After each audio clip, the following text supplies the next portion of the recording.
നാട്ടുകൾ വിഷന്റെ news at 7 വാർത്തകളിലേക്ക് ഏവർക്കും സ്വാഗതം. പ്രാദേശിക വാർത്തകൾ ചുരുക്കത്തിൽ. കൂടുതൽ വാർത്തകൾക്കായി നാട്ടുകൾ വിഷൻ ചാനൽ സബ്സ്ക്രൈബ് ചെയ്യൂ. നിരോധിത പുകയില ഉൽപ്പന്ന നിർമ്മാണ യൂണിറ്റ് പോലീസ് കണ്ടെത്തി. 2 പേർ അറസ്റ്റിലായി. മണ്ണാർക്കാട് വാക്കടയിലാണ് സംഭവം.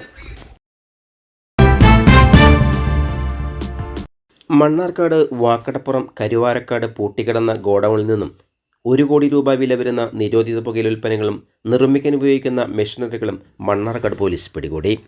കരുവാരക്കാട് തുമ്പക്കണ്ണി റോഡിൽ ഒഴിഞ്ഞ റബ്ബർ തോട്ടത്തിലെ അകത്തേക്ക് പൂട്ടിക്കിടക്കുന്ന ഗോഡൌണിൽ നിന്നാണ് 67,500 പാക്കറ്റ് ഹാൻസും 1,30,770 വിമൽ പാക്കറ്റും 2,548 തമ്പാക്ക് എന്നിവയും ഹാൻസും വിമലും നിർമ്മിക്കുന്ന മെഷീനറികളും ചാക്കുകളിലാക്കി പാക്കറ്റ് ചെയ്യുന്ന മെഷീനും 700 കിലോ അസംസ്കൃത വസ്തുക്കളും മണ്ണാർക്കാട് പോലീസ് പിടിച്ചെടുത്തത്.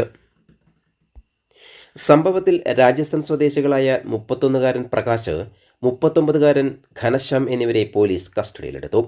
ഇവർ ഗോഡൌണിലെ ജോലിക്കാരാണെന്നും പോലീസ് പറഞ്ഞു.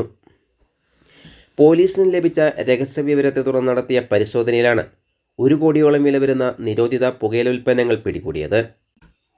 Mannarkkad circle inspector Rajesh, probational SI Sunil, ASമാരായ ശ്യാംകുമാർ, സീന, SCPOമാരായ അഷ്റഫ്, വിനോദ്, മുബാറക് അലി, CPOമാരായ റംഷാദ്, കൃഷ്ണകുമാർ, ഹേമന്ത്, സ്പെഷ്യൽ ബ്രാഞ്ച് സഹദ് എന്നിവരടങ്ങുന്ന സംഘമാണ് പരിശോധന നടത്തിയത്.